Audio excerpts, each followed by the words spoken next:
Hello everyone, welcome to another new video.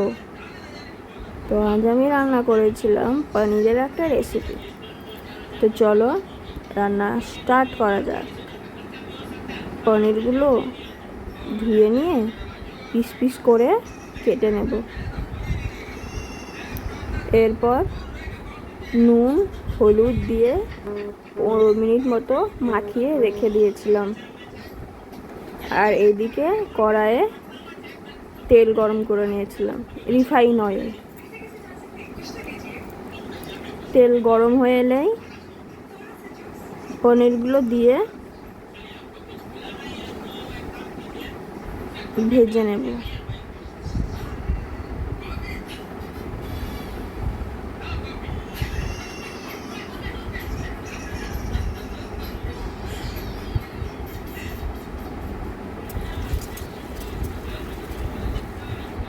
পনিরগুলো ভাজা হয়ে এলেই তুলে গরম জলে ভিজিয়ে রাখবো।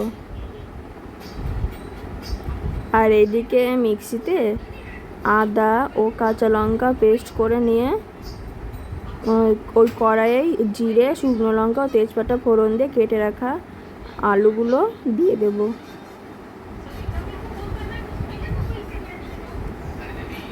আলুগুলো একটু নাড়াচাড়া করে নিয়ে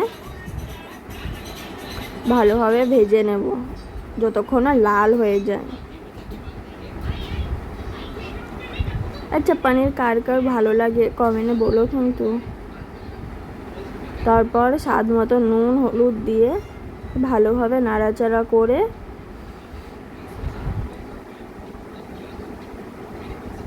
দিয়ে দেব আদা ও লঙ্কার পেস্ট, শুকনো লঙ্কাগুলো ও কাশ্মীরি লঙ্কাগুলো।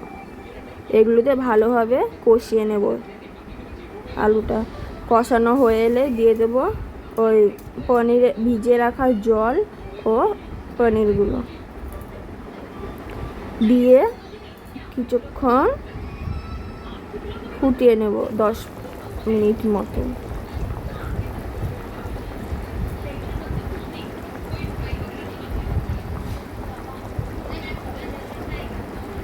ফোটানো হয়ে এলে দিয়ে দেব সামান্য চিনি। এরপর পনির মশলা দিয়ে ভালোভাবে নাড়াচাড়া করে নিয়ে নামিয়ে নিয়ে রেডি।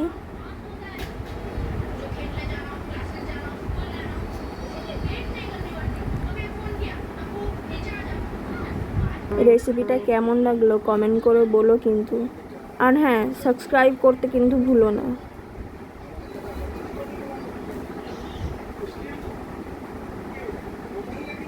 আজকের মতো এইটুকু, নেক্সট ভিডিও নিয়ে তাড়াতাড়ি আসছি। বাই, সবাই সুস্থ থেকো, ভালো থেকো।